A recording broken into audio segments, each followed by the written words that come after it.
Hello, thank you for joining me today. I pray that God uses me and speaks through me, and that every word that comes out of my mouth is a blessing to your life. So I don't know what circumstance you may be going through at this moment, whether it is you lost your job, you're having any type of financial issues, you have lost someone close to you, or you're going through anxiety or depression, or just being worried all the time, or if you feel like you're stuck. And you may ask yourself, why me, God? Why do I have to go through this, right? I just want to let you know that you are not alone. I've been there. Everything I just mentioned to you, I've experienced in my 28 years of life. And honestly, what has held me together, what has helped me throughout my entire life is God.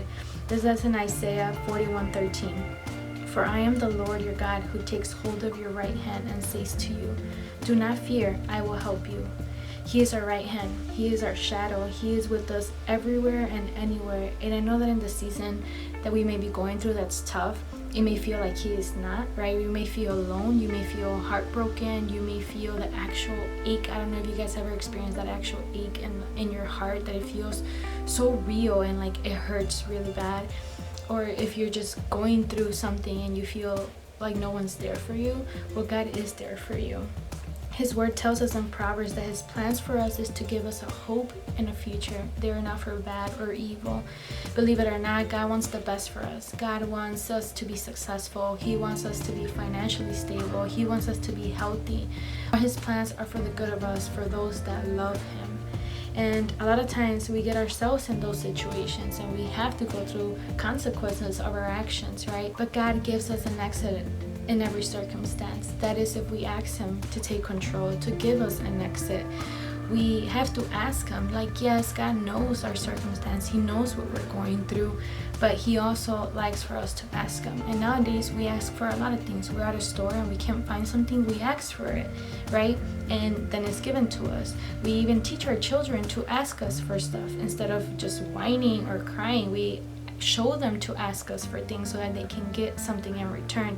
In this world, we have to ask for things. Why can't we do it with God? Why do we just have to wait or assume that He knows and that He'll just give? No, we have to ask Him. And the Bible even tells us, ask and you will receive. So we have to ask for God. We have to reach out to Him. All we need to do is love Him, depend on Him, trust Him. And I know that in the season, sometimes it's hard to do all these things. It's hard to really reach out to God, but He's there with us. We may not feel Him, we may not physically see Him, but He is there. And if we just reach out just a little bit, we'll find peace and we'll feel comfort and we'll feel His presence taking over our lives. So if there's one thing that I want you to get from this video, is that you are not alone, that we've all experienced something like that. And more than anything, even though someone that you love, someone that you live with cannot physically be there, God is there with you. You can't see Him physically, but He is there with you. This season that you're in will eventually come to an end. And then you'll look back and you'll be like, wow, I overcame that. God will get you through it. Remember that His timing is always perfect. He will show up at the right time, exactly when you need it. Thank you for joining me. God bless you, and I hope to see you next time. Bye.